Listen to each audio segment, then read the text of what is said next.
hope you all are well. I'm kicking off today's tutorial by priming the eye area, and to do that I'm using the Wet n Wild Photo Focus Eyeshadow Primer, and I'm patting this in with the Sigma 3D HD Precision Brush, and this will ensure our shadows last all night long. I'm taking the Wet n Wild Colour Icon Lights Off eyeshadow palette today, and the first shade I'm taking is this matte brown on an Eimear Selfie brush, and the tips of the bristles on this brush are dark, an oversight on my part because I picked up shadow on my brush, tapped off the excess, and then because I couldn't see the shadow I must have loaded up my brush a second time because a boatload of shadow now just applied onto the eye. Fear not though, if you have gone a little bit overboard, you can definitely pull it back.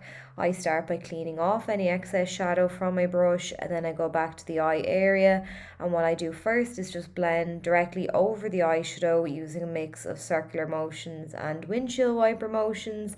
And because I have a lot of product, I want to tone that down and blend it in. I don't want to move it around, so I'm literally just blending over the top of the shadow that's there.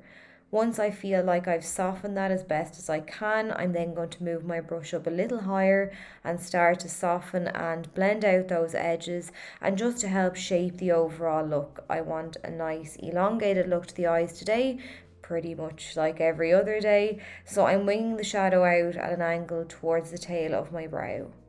Then I'm going to add a second helping of this shadow, making sure this time that I do only have a small amount of product on my brush, and I'll start working it down on the outer corner of the eye again, and then I'll gradually fade it into the crease. The next shadow I'm taking is the matte black in the palette. I'm picking this up on a small C-shaped brush from Sedona Lace, and I'm tapping this shadow along the lash line on the outer third of the eye, and then I'm going to feather it upwards, stopping at the crease, and I'll do the same on the outer third, just feather it out slightly in the direction of the brow but stopping at the crease, because I've already got that nice dark brown blended out, so it does transition nicely. Next then, I'm taking the shimmery golden champagne shade on the top row, and I'm using a flat C-shaped brush just to apply this to the eyelid, sweeping it all the way across to meet the black on the outer edge. And if you want a subtle shimmer, you can just add one light layer, or you can build up the intensity like I am. I'm adding a layer of the shadow dry, and then I'm taking a little bit more on my brush. I've spritzed my brush with some water, and I'm now patting the shadow down onto the lid again, just to really intensify that shimmer. It's New Year's, you can really go all out with this if you like, anything goes. So I'm just taking that tapered blending brush that I used initially. I've no product picked up on this, I'm literally just using it now, just to make sure that everything fades nicely into one another, so I'm just running it over the edges. Next, I'm taking this single glitzy shadow. It's called Brass. Now, it can be muted down despite how it looks. There are chunky glittery particles almost on top of like a creamy base.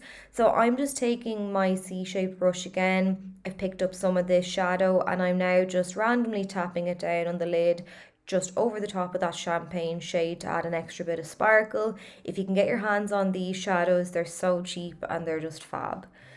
For the lower lash line now, I'm picking up the double-ended brush that came with the Urban Decay Naked Honey palette, and I'm using the small smudger end just to blend some of that brown eyeshadow all the way down along the lower lash line, taking it right into the inner corner. And once I have that shadow applied all the way across the lash line, I'm then blending it downwards to smoke it out. I'm then taking an angled brush. This one was from Vanity Planet. It's discontinued now, but any angled brush will do. I like to use this one because it's got a nice curve to it, so it literally hugs the lash bed and makes applying eyeshadow tight to the lash line really easy to do. So I'm just doing that now and keeping the shadow to the outer third.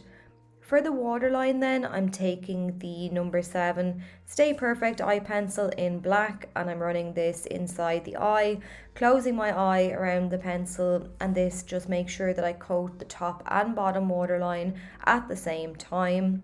And then to lock that pencil in place and boost its longevity, I'm using the matte black from the palette on an angled brush again, and I'm tapping this down over the top of that pencil on the waterline, and then I'm also wriggling it into the lashes just to conceal any fleshy tones that may be peeking through. I want the look to be nice and smoky. And I just think applying the shadows in this way, as you can see, it just gives a nice lift to the eyes. So like from the inner to the outer portion, it just gives us a nice kind of cat eye shape. Then I'm going to take another shimmery champagne shade, a little bit lighter in tone. I'm using this on a Sigma pencil brush. I'm running this around the tear duct to add a nice bit of sparkle to the eye. And then I did add the Eyelure 117 eyelashes, so I'm using the telescopic lift mascara now to blend those in with the false ones, my own lashes in with the false ones, and that's it. So I hope you have a lovely and safe New Year's, whatever you may be doing, if anything at all. Thanks so much for your continued support. It doesn't go unnoticed, and I'll catch you all really soon in 2024.